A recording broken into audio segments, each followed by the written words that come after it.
Hello and welcome to True Crime Rocket Science, the most authentic voice in true crime.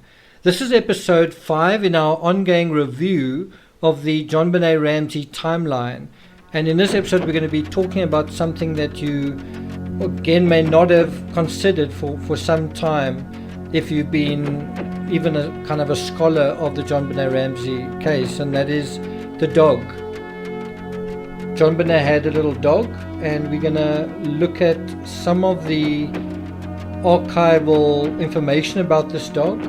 JonBenet's dog was a Bichon Frise, and it's kind of a poodle-like little animal.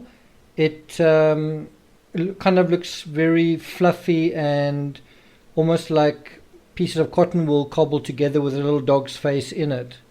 The Bichon isn't a difficult dog to maintain. They're not sort of high maintenance animals. They're also fairly quiet, so they're not going to be irritating in terms of barking all the time.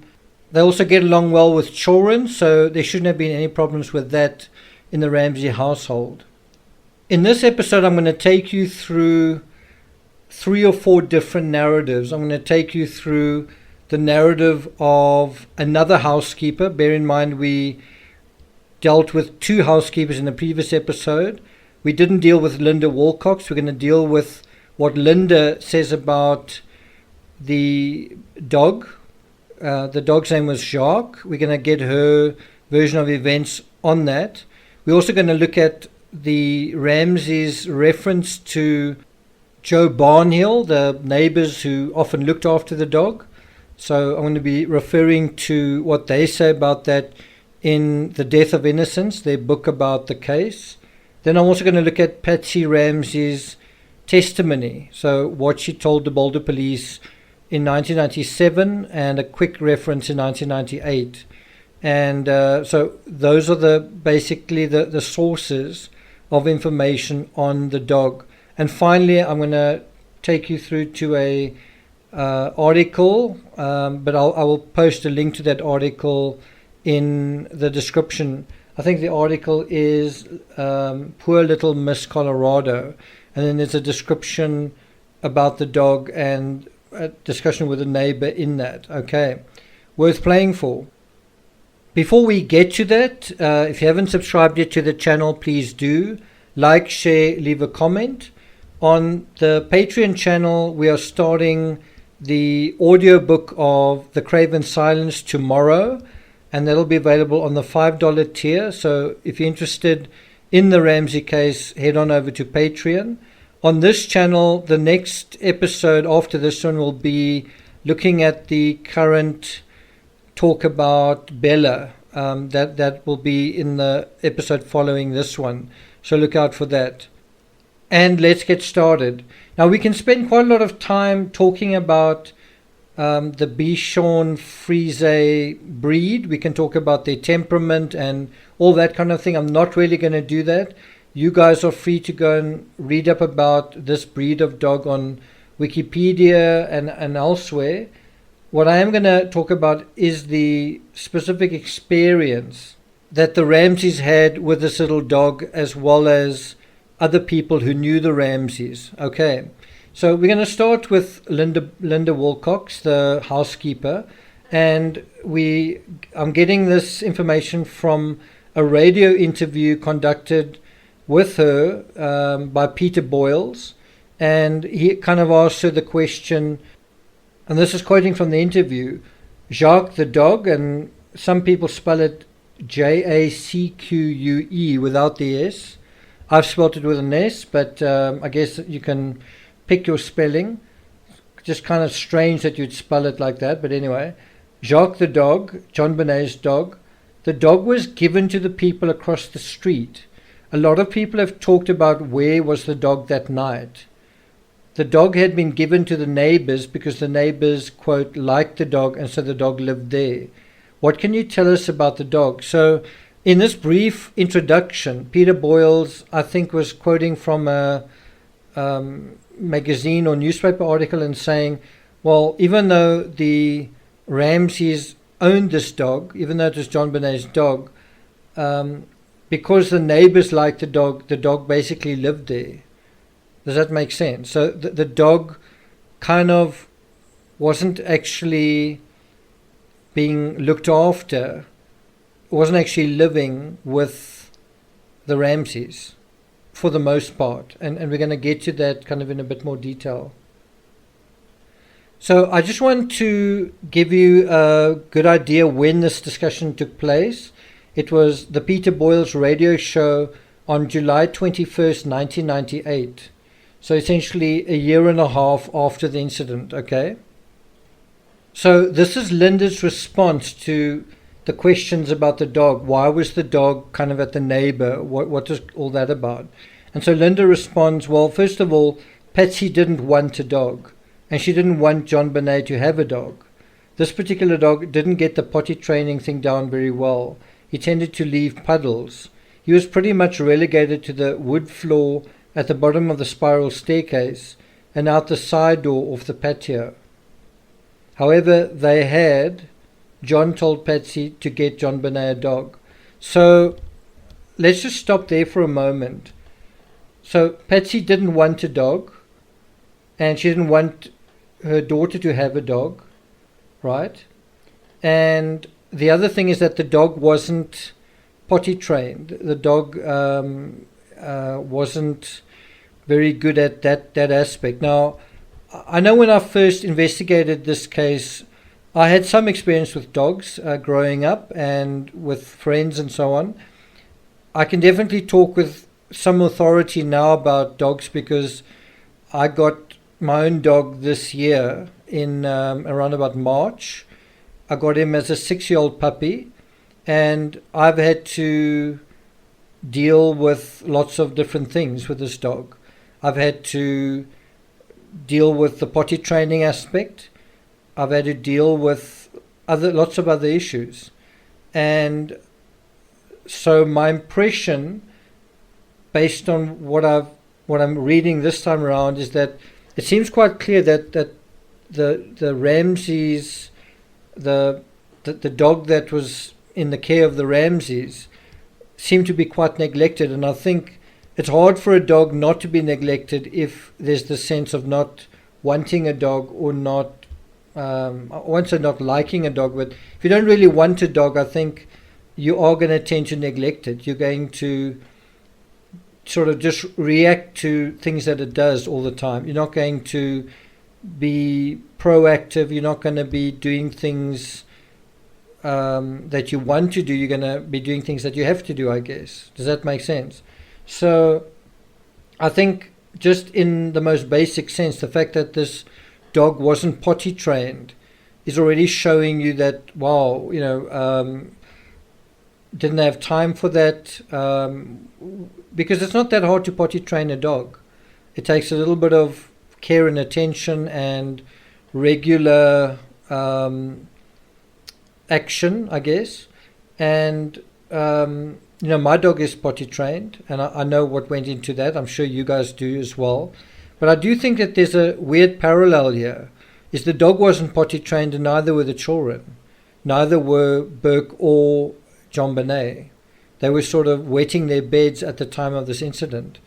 And so isn't there a parallel there between a dog that's not potty trained and children that are similarly, I don't want to say incontinent, but similarly in that state where they haven't learned to control their bowel movements, they haven't learned to sequestrate their urine and feces. That's kind of a primary thing young animals learn to do. It's a primary thing young humans need to do. And if you just think about the discrepancy, the dissonance between this beautiful little girl dressed to look like a princess and the urine and feces that are in the story as well, it's something you wouldn't really imagine, right? It's something that is just total anathema. Wouldn't you agree? Anyway, if we go further into the story about this little dog, John told Patsy to get JonBenet a dog. Now, I think you've also got to ask why. Why would John tell Patsy to do that? And we've already established in this review that I think in the very first episode, that JonBenet felt like she never saw her dad much, that she sort of missed him. And so you kind of get the sense that maybe John felt if she had a dog, she would be kind of occupied, if that makes sense. She would have something to play with, something that's not inert like a toy.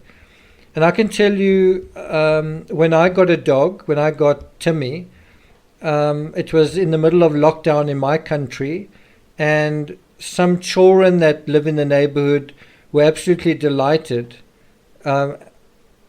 Interestingly, both the children that I'm referring to, I think, are sort of from homes where the fathers aren't around, right? And the children were absolutely delighted to play with this little dog, to the extent that the one little girl has just gotten her own little dog, a black poodle.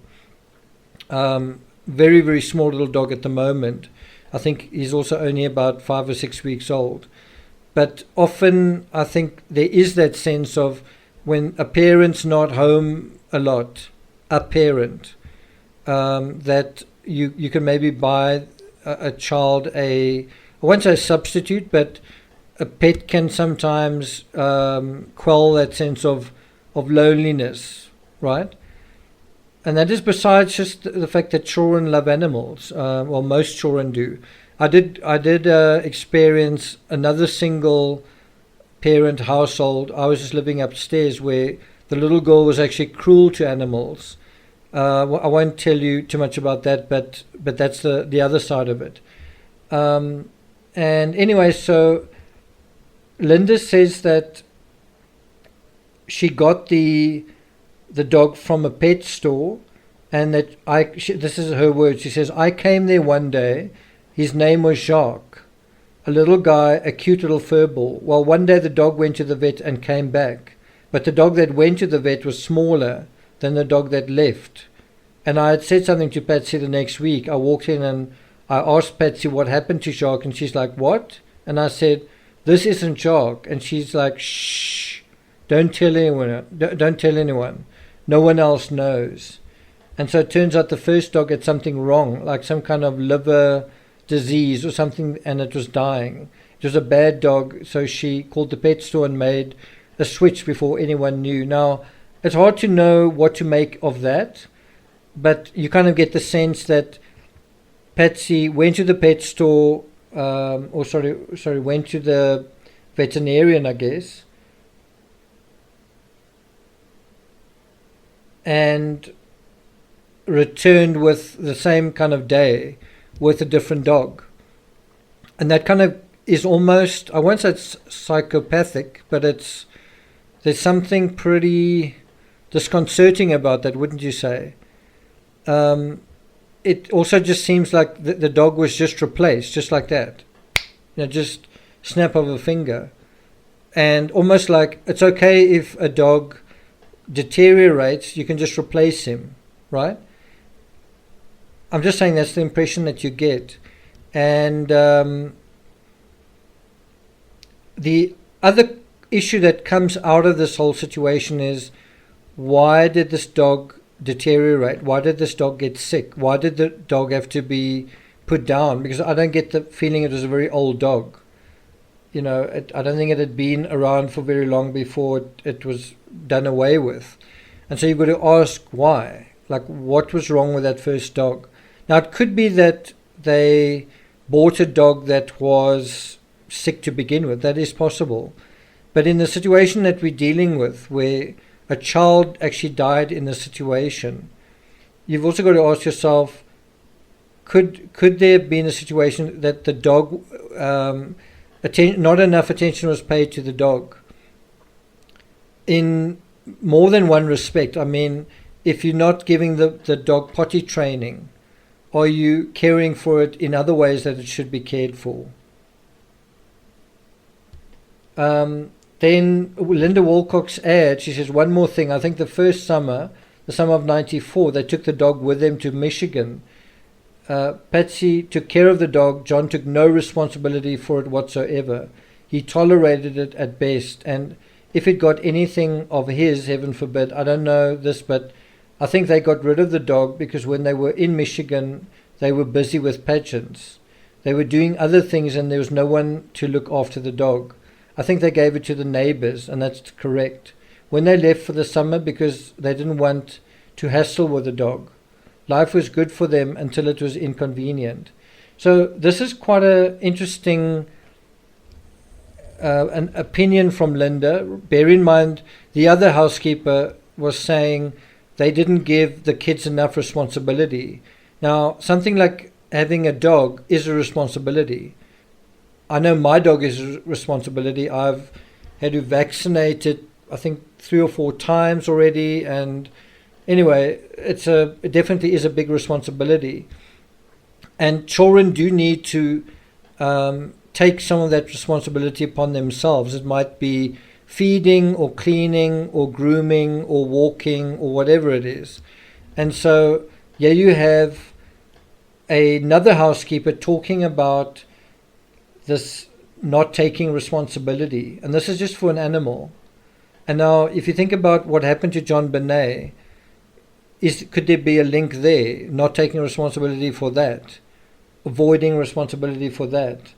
I'm just asking the question. And then they talk about they got rid of the dog because they were very busy with pageants. I think that makes sense. And when you go through the timeline, and we still haven't really done that, when you go through the timeline in terms of all the parties, I'm talking about step by step, all the parties, all the pageants, all the events, all the parades, you can see that there's no place for a dog in a situation like that, because a lot of these events and so on are somewhere else. They're in a different city. They're in New York, they're in Atlanta, they're all over the place. And so I think they were very often not with this little animal. And so in a way it did make sense to give the dog to someone else to look after. What I'm trying to fathom is whether there's any correlation between the neglect of this little animal and perhaps of the children, or vice versa. It's just an open question. And you kind of are getting a sense that whether you want to call it neglect or don't have time for or don't want or whatever you want, whatever words are going to be appropriate. The fact is that the dog was, the one dog was literally gotten rid of, and the other dog was given away, effectively. It was in the custody of somebody else, right? Now I'm going to take you to Patsy Ramsey's interview with the Boulder Police Department, and there are 22 references to a dog in that interview. And the first one is something about the dog wasn't there. We didn't use the alarm, and this is something about, what is the security like of the resident? And so she was saying, well, the dog wasn't there, and we didn't use the alarm, right? That's the first reference. Then later on she says, she was just kind of a little watchdog, I guess. She would come after him. She never really babysat or was at the house much. She was kind of in her little world. She had this outdoor swing, and I mean, that kid was out there swinging on that swing morning, noon, and night. And that's the next reference to it. Then we have a security system, we have a dog, we have gates, we have fences. Then the next reference is, we have since gotten a dog. I'm not real crazy about dogs, so that reinforces what Linda said, that Patsy didn't really want to get a dog. She didn't want a dog. And then she says, dogs and burglars don't like noise. Something like dogs have something and burglars don't like noise. We have lights that come on, motion lights, we have cameras. Again, this is all about security. Then Thomas Haney asks her, and this is probably about a third of the way through the transcript. Thomas says, you say you got a dog. You had a dog up here, right? Patsy answers, we have a dog in Boulder that we bought. Thomas Haney says, and what happened? I guess the dog was somewhere else. Patsy responds, he had to have a Bichon Frise. I think it's meant to be she had to have a Bichon, it's a Bichon Frise. And Thomas Haney understandably says, I'm sorry. And she's talking about that JonBenet wanted this dog. Now, it's quite interesting that when Thomas Haney asks, why was the dog somewhere else? Patsy kind of backtracks the whole conversation. Anyway, she says it was a white-haired, puffy, fluffy dog, not a hound dog. It's a little... JonBenet went to the puppy store one day and she said, oh, that one? And they put this little white, fluffy thing in her arms. And I said, wrap it up. Yes, we will take one of everything that goes with it. I mean, it's just a puppy. It was a darling little dog. And she had him running across the street to the Barnhills. That was the couple that lived across the street. And they had a couple of small dogs that they had to put to sleep. So they became very fond of Jacques. So when we would go out of town for any length of time, they would dog sit for us. And we were getting ready to leave early the next morning. So Jacques went over to Joe's. God, I wish we had, and it's unfortunate that Trip de Muth cuts her off there, but I think she was going to say, I wish we hadn't given the dog to the neighbor that night, I guess. And I think the impression is, or the inference is that if the dog had been home, then this thing wouldn't have happened. The intruder would have been chased away or whatever it was. Anyway, so Trip de Muth asks, went to Joe's. Is that where the dog was? Patsy responds, he was over there. Trip de Muth says, where is he usually? Patsy says, he was usually at our house. I mean, it was 50-50. And I'm not going to take you through the rest here, but she kind of doubles down on that a little bit to say, okay, maybe he wasn't there 50-50, maybe it was more 40% with us, kind of thing. And then she said he didn't bark a lot, and I think that is true based on the temperament of the Bichon Frise, that they aren't very noisy dogs.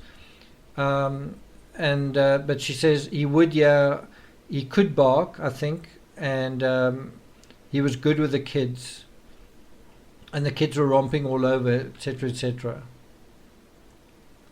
So just a final reference in that interview. I haven't quoted everything in it, but the final reference, Patsy says something like, I wish I had had a big dog in my house. I wish I had used my security system, all stuff like that. And that is right at the end of the interview. And then we just go to the one reference in the second interview.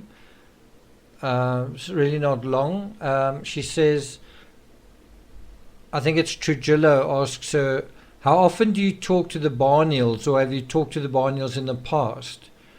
And Patsy answers, I kind of keep, they're elderly. He answers, Patsy says, and I would kind of, every 2 or 3 days probably, kind of keep in touch with them. And then she says, they kept our dog a lot. And then she goes on to say, when we went out of town or whatever. We're going to deal directly with Joe Barnhill in a second. But before that, I want to take you guys into the Ramsey narrative. And so what is quite interesting, and this is on page 2 of Death of Innocence, so very early on in the narrative. There's a reference to, we made several trips to the basement. This is quoting from the Death of Innocence, page 2, where Patsy kept the wrapped gifts stashed away. And then and then it's written, Joe Barnhill, our neighbor, had met me in front of our house with the new bicycle for JonBenet, which he had been hiding in his basement for us. JonBenet had outgrown her training bike. A bigger bicycle had been on a wish list, and we could now look forward to some family bike trips together. So this paragraph is kind of referring to the neighbor, but there's no reference to the dog. There's no reference to taking the dog to the neighbor, and there's no reference to collecting the dog from the neighbor. It's just not mentioned in this reference. Then on the next page, page 3, this is when they sort of opening their gifts, and it says Santa even bought Mommy a new bicycle! Exclamation mark.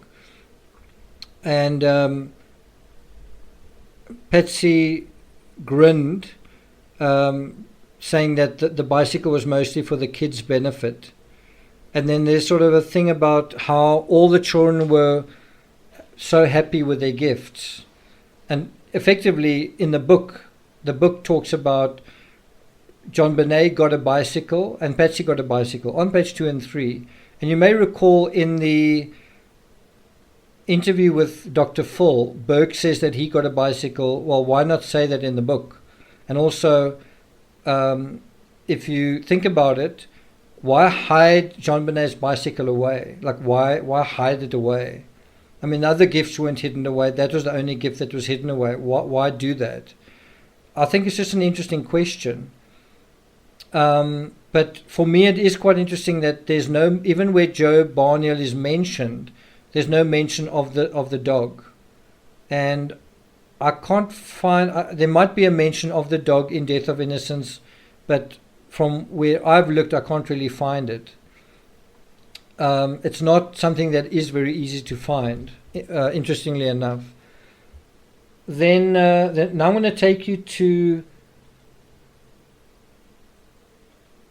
the article Poor Little Miss Colorado, and that is in the article, an article from the Irish Times, dated July 2nd, 1997, so it was about a year prior to the Peter Boyle's radio interview.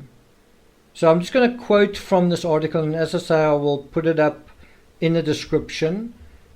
It's written by Joe Carroll, and Joe Carroll writes, "The dog spotted me as I walked around the garden of the empty mock Tudor villa," and obviously the dog is Jacques, "in the Boulder City suburb where the 6-year-old beauty pageant queen JonBenet Ramsey was found strangled or beaten to death last December 26th. And Carroll then describes the French poodle ran yelping across the quiet street while its owner, an elderly man mowing his lawn, stared at the prowler. So, this just shows you how journalists can observe things but actually do so incorrectly. So although a Bichon Frise looks a little bit like a poodle, it's not a poodle. But this is what the writer assumed. And probably didn't ask the owner or the new owner what kind of dog it was. Anyway, he talks about the people of Boulder denouncing media vultures, and he was waiting for a tirade, the journalist. He says, "Instead, Joe Barnhill walked over, picked up the dog and said hello. After I introduced myself, he said, 'This is Jacques, JonBenet's dog.' And here it is spelt with an S." And the writer then talks about, I'd been looking at the little girl swing and yellow slide and so on and so on. And then he describes Barniel as a U.S. Navy veteran, saw JonBenet, winner of Little Miss Colorado, alive at her Christmas party 3 days before a murder. So we're going to be dealing with that Christmas party. That's quite an important part of the timeline. On December 23rd, that's 9 days from now, and also 2 days before she died. And he describes her there playing around, having fun. She had lots of classmates at the party, and they and the grown-ups all got gifts. Patsy, her mother, was very well organized. I don't want to go too far through this article. The guy is described as 76 years old at the time, shocked by the murder. He says it's such a nice, quiet neighborhood. And then when he's asked, do you think someone in the family could be responsible? So that is what the journalist specifically asks him. Joe Barniel responds, "I would find it absolutely impossible to believe the family could be involved. And he says, even if it turned out to be true, I could hardly believe it. And then he goes on to say they worshipped her, meaning they worshipped JonBenet, and that the parents were good Christian people.